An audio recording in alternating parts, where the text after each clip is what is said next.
Well, hello, and welcome to our free comic day. And Thanks for having me. yes, I was hoping you could start with telling us who you are and what you worked on and things like that. Sure. I'm Ian McGinty. I'm an artist and writer and creator, I guess, is the best way to put it. I've worked on a lot of stuff. I'm just going to name off a couple things because the list is fairly extensive. Yes. I guess I'm best known for I worked on the INVADER Zim movie that's on Netflix right now. Enter the Florpus is what it's called, and it's still up on there, and it's really fun. I've also worked on Adventure Time, the comics, and I've worked on the Rocko's Modern Life comics. I created a comic series called Welcome to Showside that is currently being developed for an animated TV show. Nice. Which is cool. And I just recently was hired on for a project I can't talk about yet, but I was just recently hired by Nickelodeon as a background designer for a new animated series of shorts that they're going to be doing.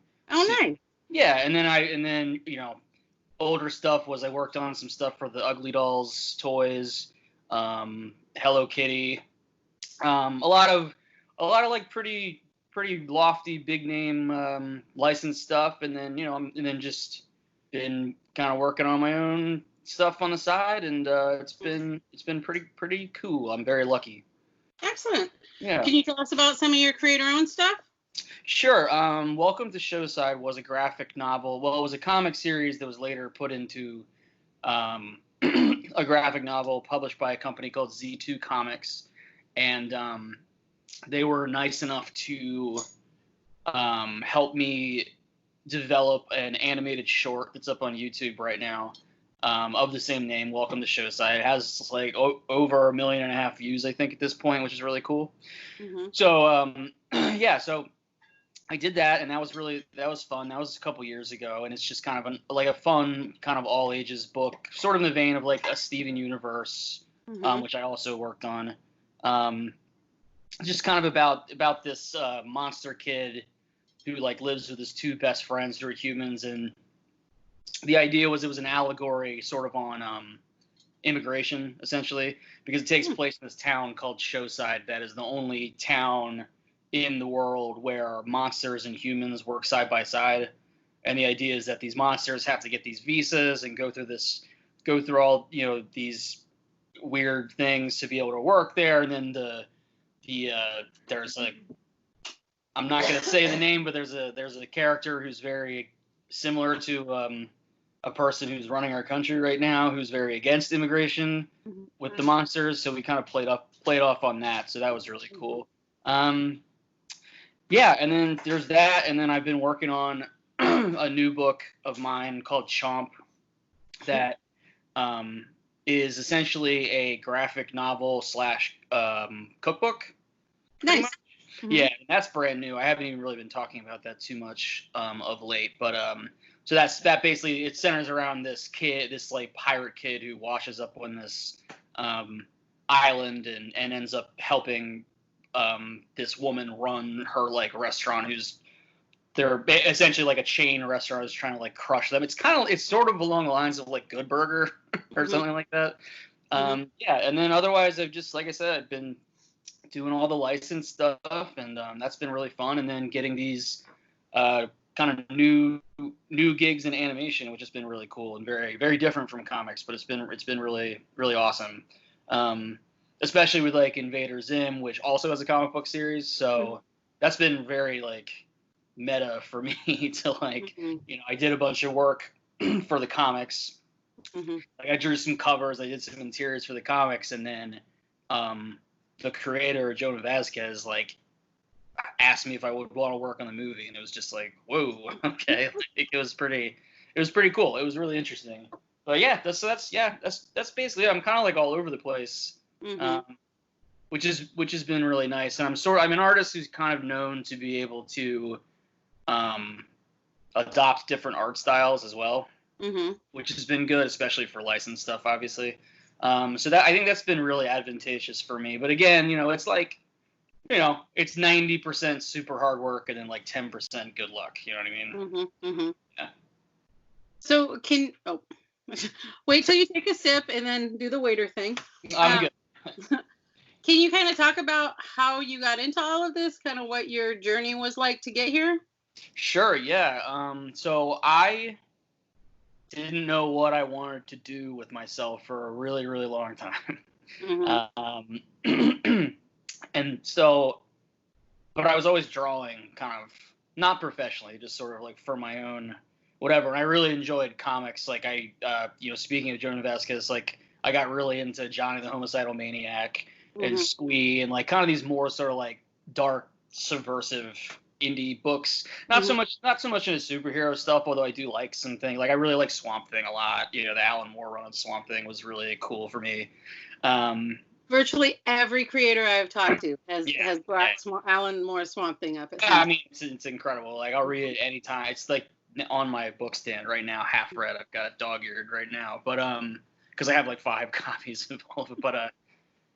But yeah, so I didn't know what to do with myself, and like, you know, I went to community college thinking that I was gonna be like an English major because I like to write, and then I went to a different school and got I got my BA in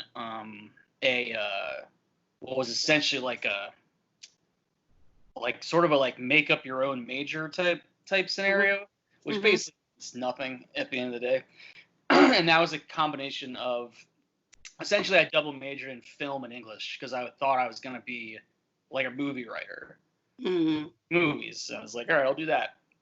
And the entire time I'm doing all this, I'm also playing in a very bad hardcore screamo band at the time. And we're kind of doing like our little tours up and down the East Coast because at the time I lived in Baltimore.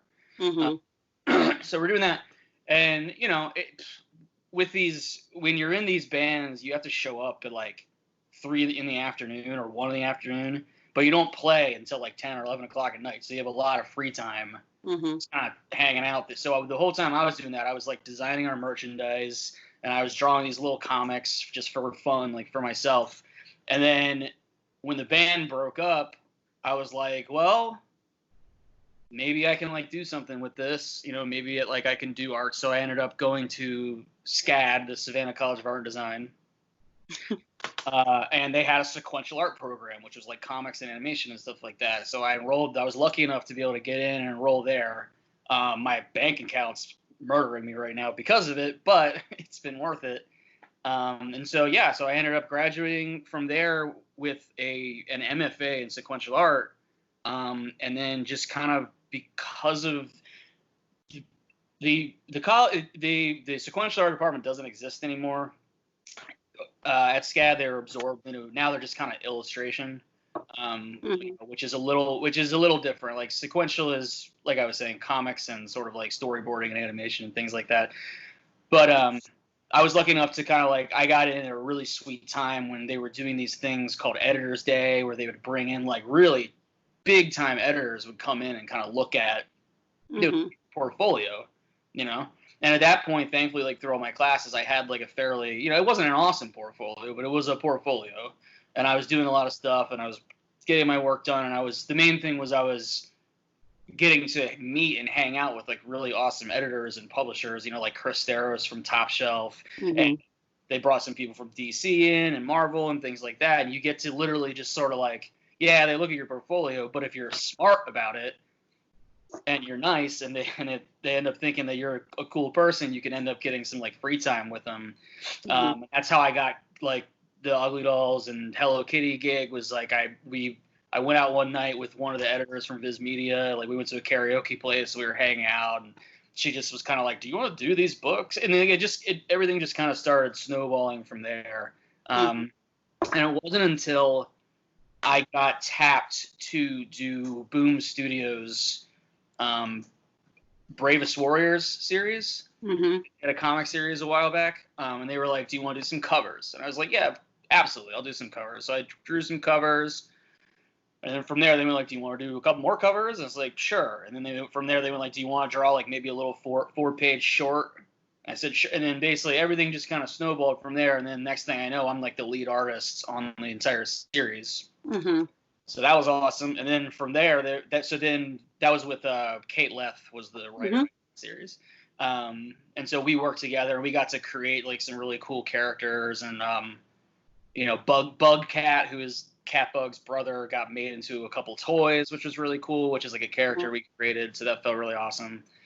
And then Boom Studios came back to me and they were like, do you want to be the new artist on the Adventure Time series? And I was like, yeah, of course. You know, absolutely. So I did that for a while and yeah, and then just kind of, you know, people just start contacting you and asking you if you're interested in stuff. And I've just found that there's that old Jack Kirby thing of like, you have to be 3 things to be successful in comics or art or whatever. Mm-hmm. I'm sure somebody's ready before me, but, you know, you either have to be fast or super talented or really nice. And if you can be 2 of those things, you're usually pretty good. I find that if you can be all 3, it's even better. And I'd also recommend not being a jerk if you can help it. Mm-hmm. But yeah, mainly just like I got my stuff done on time. I worked hard and I tried as best I can to be easy to work with and just to be nice to people because it is a very stressful industry to be in. Both comics and animation, just because, you know, you're obviously with like Invader Zim, I was in an office type situation. That was more of like a 9 to 5, but it's still stressful. You're still dealing with like the semantics of like an office type deal and, you know, water cooler gossip and all that kind of stuff. But then when you're doing freelancing, like is what I'm doing mostly now, you know, you're on call 24/7 basically. And your day, like, you know, the steam whistle does not blow at 6 o'clock and you're like, you're done. You know what I mean?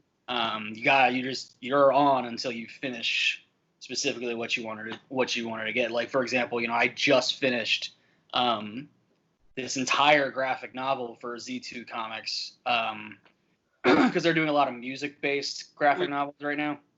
And so I just finished one that's all about the lore of this band that I really enjoy called Dance Gavin Dance.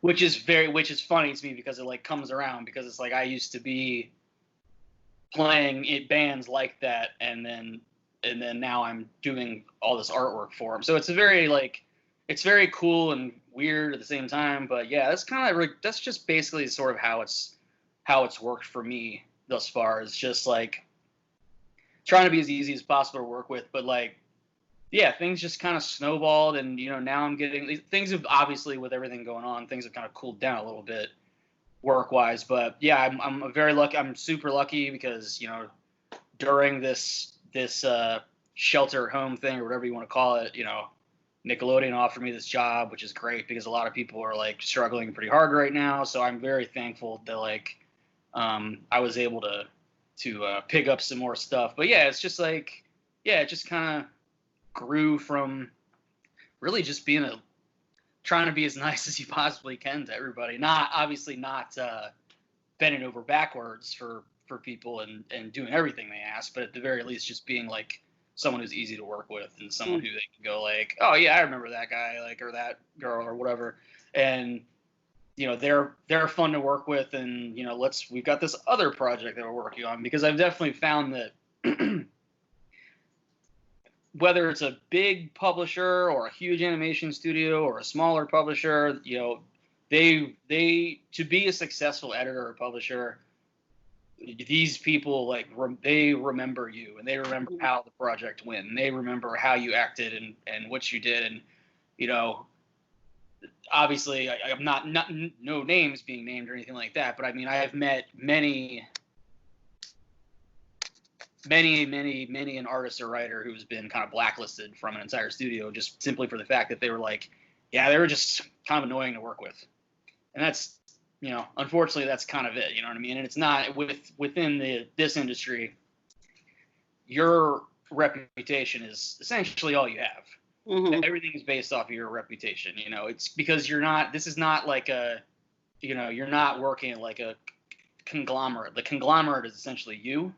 So you're selling yourself. So it's like you have to, so just like, for example, you know, I'm sure like your store, you know, you want to make sure the name of that store is best as it possibly can be, and you want to make sure that people enjoy the time that they have in there and things like that. And that's something that I've really kind of it's so simple. It seems so basic. But a lot of people do forget that, so that's just something important. And yeah, that's kind of how I got to where I am. I mean, I would love to say like I'm the best artist in the world, but I'm definitely not. There's a billion people who are way more talented than me or way younger than me or way, cooler than me and things like that.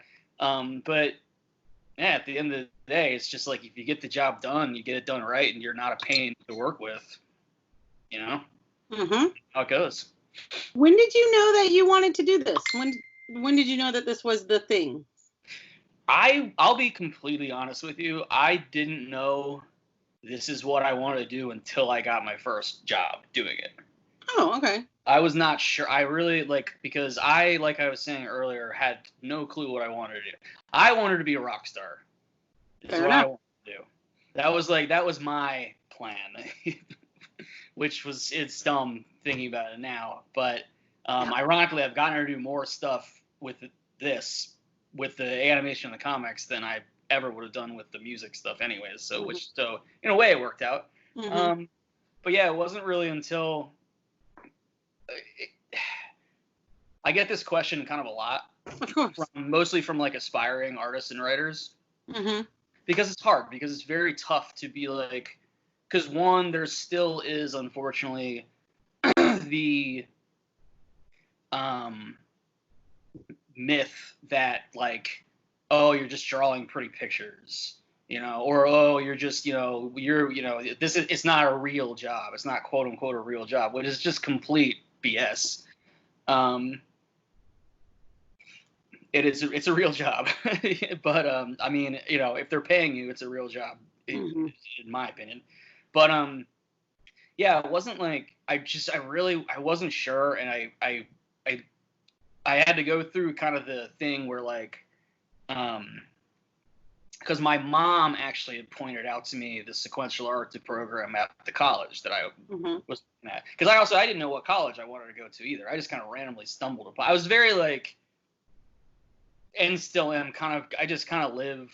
I just wherever, just like point me where to go, and like kind of that's where I go. Like I sort of, and it's not a great quality to have, but unfortunately it's just my quality. But I just kind of roll with like what happens. So my mom had been like, "Hey, have you checked this out? It looks cool." Because she was like, "I know you really like comics and stuff like that. I'm like a diehard like Calvin and Hobbes fan and Far Side fan and stuff like that. And she's like, "I know you like to draw. Like, what do you think about this?" And I was like, sure, and they were like, you're going to have to handle it financially, though. That's the only, I'm of course, young and dumb. And I'm just like, yeah, absolutely. So, whatever. So, like I got in, but even then I was there for maybe 2.5 years, and I still was like, is this really what I want to do? Is this really, like, I was enjoying doing the comics, but I'm in school, I'm not like, nobody is paying me to be in school, if that makes sense. But I was one of the few who actually, I was mentioning the Editor's Day thing earlier, and I actually got hired from that while I was in school, which is pretty rare. It doesn't really happen very much, obviously, because you're in school, and but one of these editors like took a chance on me and was like, what about, do you want to give this a shot? And so it wasn't until I actually started to experience kind of like how it professionally works, that I realized like, all right, this is what I want to do. I can do this. And like, I can see this as like a viable career that can last me. And I can be happy, and I can make my own hours, and I can travel, and I can get to meet new awesome people. And it's like, I can see this being an actual job where I get to have fun and have an awesome time just drawing and creating stuff and get paid for it, basically. And that's when I realized like that's what I want to do. And I was like, this is what I want to do. This is cool, and it's been great. I've also had, I've had a lot of support. It took me a while to convince, like my dad and some other people that this can actually be like a viable career. Like he works for the Navy, so he was just like, out like comic books, like what are you talking about? I was like, yeah, like just give me a shot here for a second. We'll figure this out. And but yeah, now he's like one of my biggest fans, which is really funny. So but yeah, that was pretty much about it. It was just kind of like I got that first gig and it just kind of clicked that I was like, oh, I can actually do something with this. Mm-hmm. You meet a lot of like, people who are in all fields of different art and from all walks of life, and some of them just do it for fun, Mm-hmm. and things like that, and some of them do it as like a career, and but I have not met one angry artist yet. So, I have not met an artist yet who's like, I hate this. Like, I wish I never got into this field, that kind of thing. And at least I haven't yet, but I'm sure there's somebody out there. Yes, there are, I'm sure. Are there any characters that you like more than others? Like, do you have a favorite character to work on or to draw? I have a lot, actually. Obviously, like, besides my own characters, obviously, drawing Kit, who was the main character of Welcome to Showside, is still probably my favorite, obviously, just because that's one of my characters. But I will say, probably like most of the Adventure Time characters were my favorite. Lumpy Space Princess was a big one, just because she was like, one, fairly easy to draw, but two, you could do really fun stuff with her facial expressions. Mm-hmm. And then Jake as well, because since his ability is to stretch and do weird stuff, you could really have cool things going on. Mm-hmm. I also I did a series of stuff for the Rick and Morty comics. And I really liked those. Those were really fun, just because that's kind of a really interesting style that I wasn't used to. It had to look pretty much exactly like the show, but it was also very like thin lines, but also very expressive characters and lots of aliens and all this spaceships and all this kind of different stuff. So I would say like the Adventure Time stuff was probably my favorite. As far as like drawing like characters from a world, obviously I'm gonna go with Catbug, pretty hardcore, from Bravest Warriors, just because that was kind of like one of my first like bigger jobs. But yeah, pretty much. I'd say anything Pendleton Ward is pretty great. Mm-hmm. And trying to think what else I did. I did really like doing PUPPYCAT from Being PUPPYCAT for a couple of their things, so that was pretty cool as well. Mm-hmm. How do you kind of approach things differently when you're working on your own stuff versus when you're working on like Hasbro stuff? That's actually an interesting question. For me, it's funny because my attitude has really flipped as I got more used to working on licensed things. Mm-hmm. Because for me, my attitude in the beginning was, like I was talking about Chomp earlier, right? Mm-hmm. Mm-hmm. Chomp was something that I wrote and did all the base work for. This was the book that I was talking about earlier, where the editor came in and hired me, and was like, "Oh, I really like this," and I got like an advance of like $500 or something like that. I don't remember what it was, but this was like years ago. Mm-hmm. And eventually I ended up getting all this other work on licensed stuff, so I couldn't work on this thing that was mine. I ended up kind of falling on my sword and being like, look, I'm not going to be able to do this book. What do you want to do? And the editor was kind enough to be like, listen, you don't have to give me back any of the money that we just do us a solid. And like, when you go back to that book, just like give us a shot first before you pitch it to anybody else. And I was like, awesome, deal. So now I'm working on that again, which is interesting. For sure. I'm sort of like forgetting the question. Sorry. I'm like having some. How you approach things for your stuff versus corporate stuff. Oh, right. Sorry. I was like getting very like nostalgic for a second there. No, nothing wrong with that.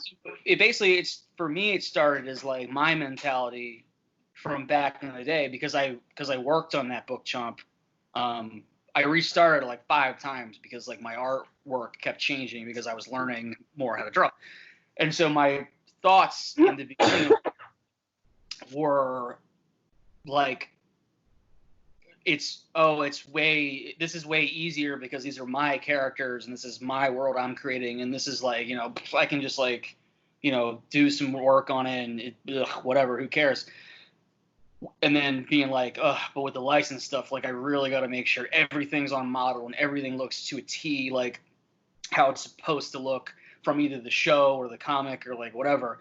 And that's really flipped, which I think is because just how much more work I've done, especially after working on a movie and things like that, where now I tend to spend way more time on my own projects and really like make sure everything is, whereas like the license stuff, now it's a lot easier for me. I can just kind of crank things out because, you know, I've already got the character designs there. I don't need to design anything. I need to do a ton of research, which can be really annoying, just getting reference for everything.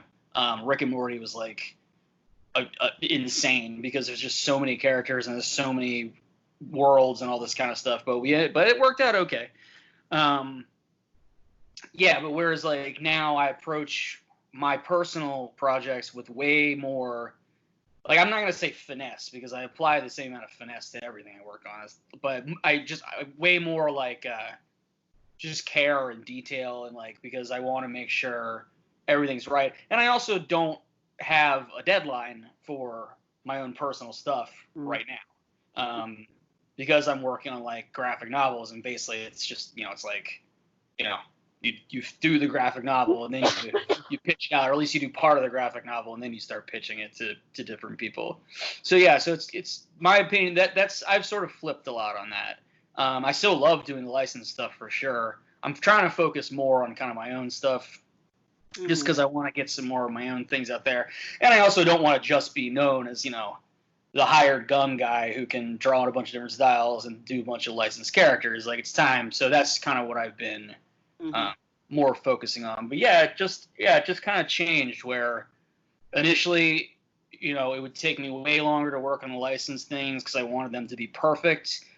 But also, like, once you're doing it for a long time with the licensed stuff, you realize that these publishers or these animation executives and things like that, they want you to put your own spin on things. You know, they want you, they don't want you to be just like a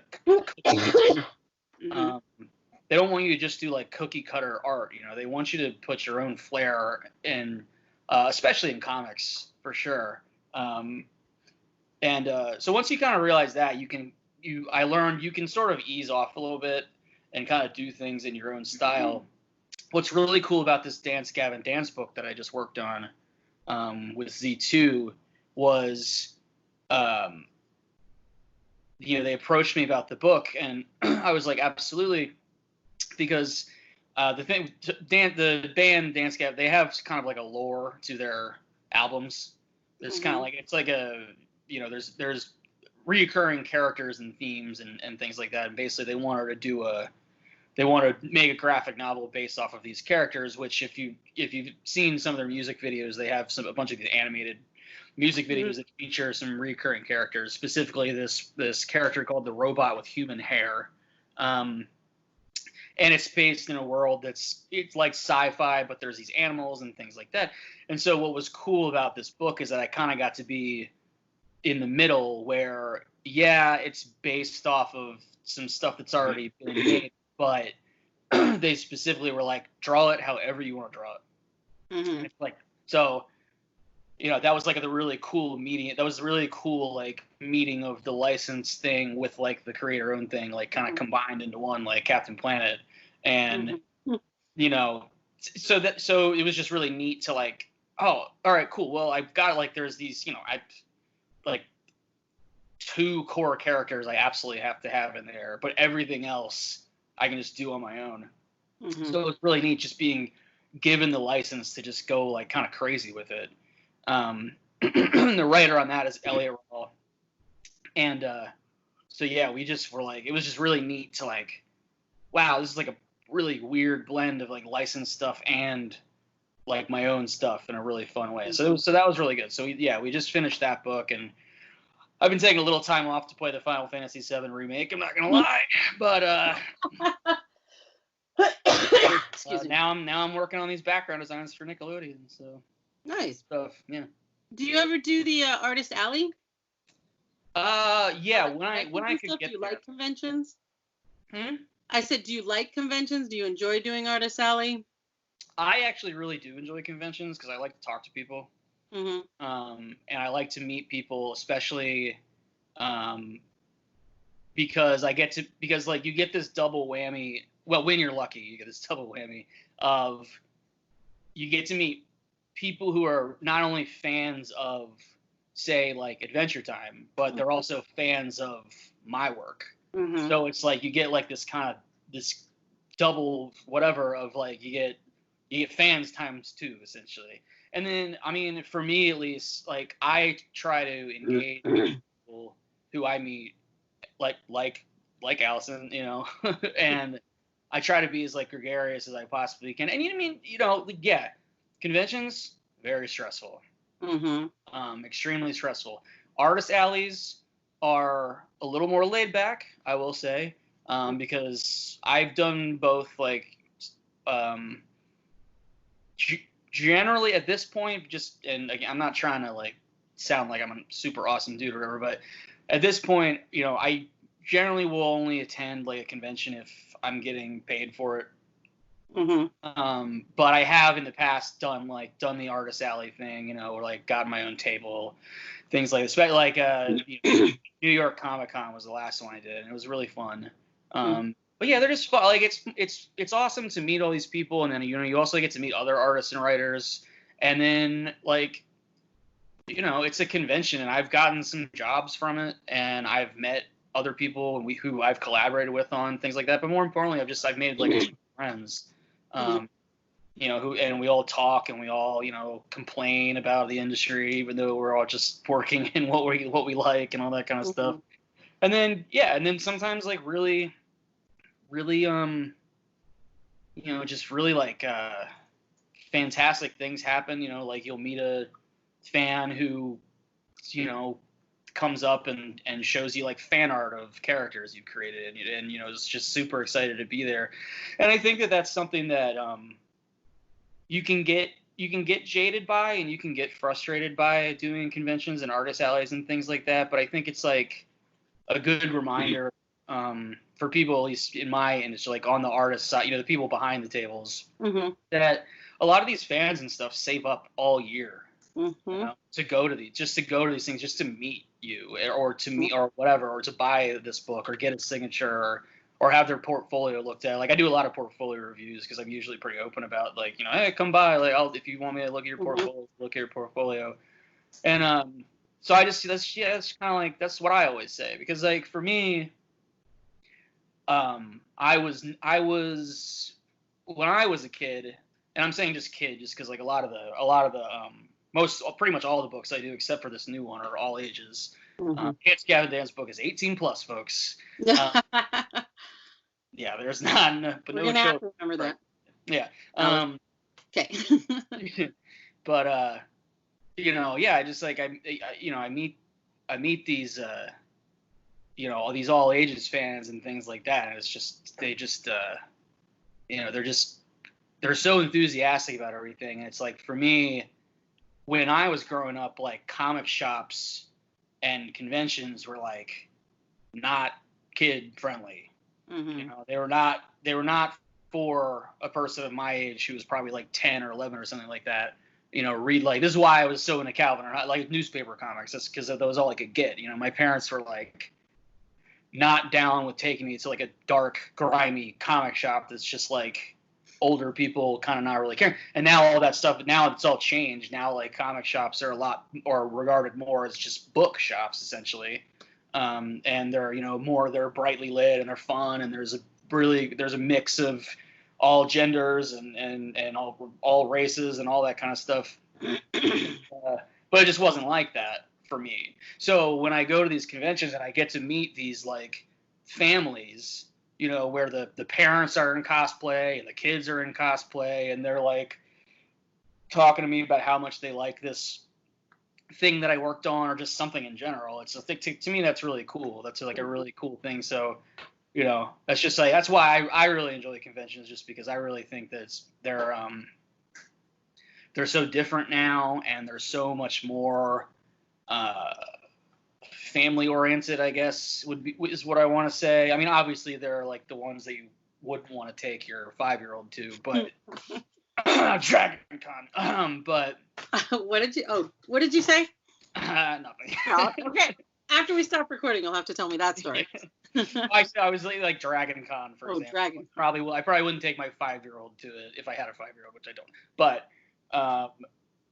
like but it's like I see, like, I like seeing how conventions and the Artist Alley are now becoming, especially Artist Alley is now becoming more and more popular, and people are a lot more willing to like go and actually meet the creators and things like that, rather than, like, at least for me, I've been seeing an improvement over like the past like 5 years in my experience. This is just my experience, as opposed to like when I first started doing conventions, where it was just all like, come buy this limited edition of Superman's Dead, or like what, you know, or it was all like superhero Marvel stuff, and it wasn't about meeting the artists or the writers or the creators, any of that. It was just kind of about buying products, you know, getting the exclusives. And now what I'm seeing more is people are more interested in going and getting like original artwork from artists they like, or just meeting the artist, or, you know, kind of, and it's just nice to see it more and more, I guess, like, socially acceptable, really.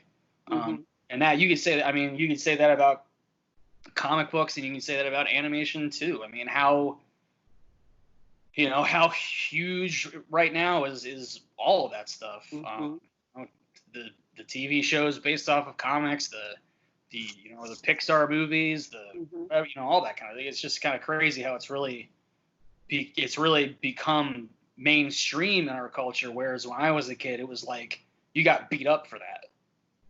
I was embarrassed. I wouldn't tell people where I worked, because I started working at this comic shop when I was 15, and I'd be like, "Oh, I work at a store in the mall."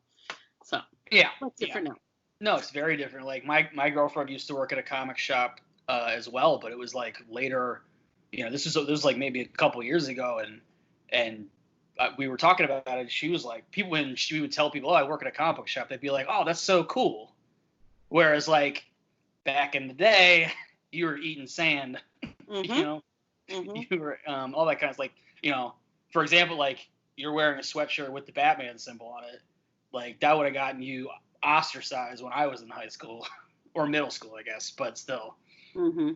So it's just cool. It's just, so anyways, that's a very long-winded way of saying that, yes, I enjoy conventions, and I really like to do, when I can do it, the Artist Alleys. Mostly what will happen for me, there was a publisher will like bring me out, and I'll do signings at their booth, and then I'll just go and walk around Artist Alley and like hang out with people. So, but yeah.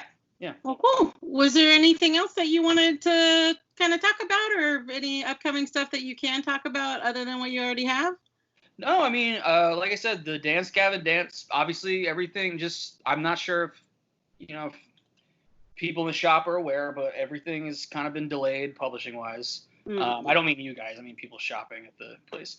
But we don't even open again for at least another 2 weeks. Gotcha. Ugh, jeez.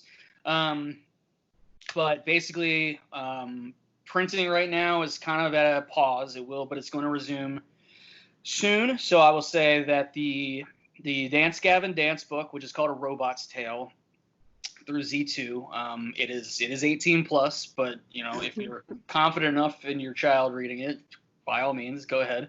That should be out in July.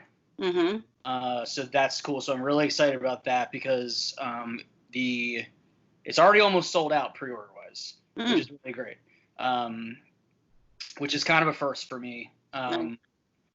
Except for, I guess, so there's let's see. So I've been working a lot of music books lately with this publisher. So there's the Dance Gavin Dance book that's coming out in July.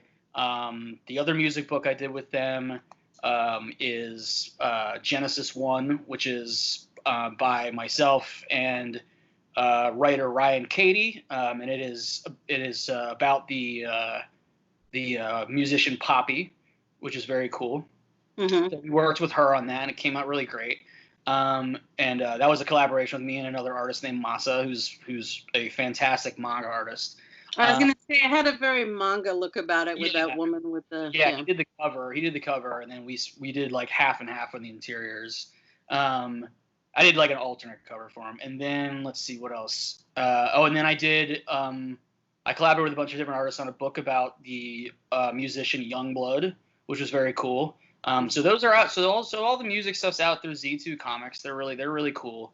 Mostly looking forward to this Dance Gavin Dance one just because I'm a huge fan of them anyways. Mm-hmm. And then I'm basically gonna be working on a couple of my own books, and I'll be working for Nickelodeon for the next foreseeable future. So yeah, but I would say anything you can look up, just Ian McGinty, like you'll see it.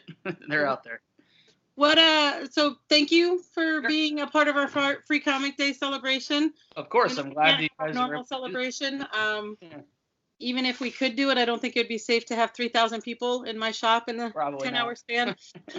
So thank you very much, and hope you have a good day. Yeah, you too. Thank you again, and thank Allison for me as well. I absolutely will. Have a good night. You too. Bye. Thanks.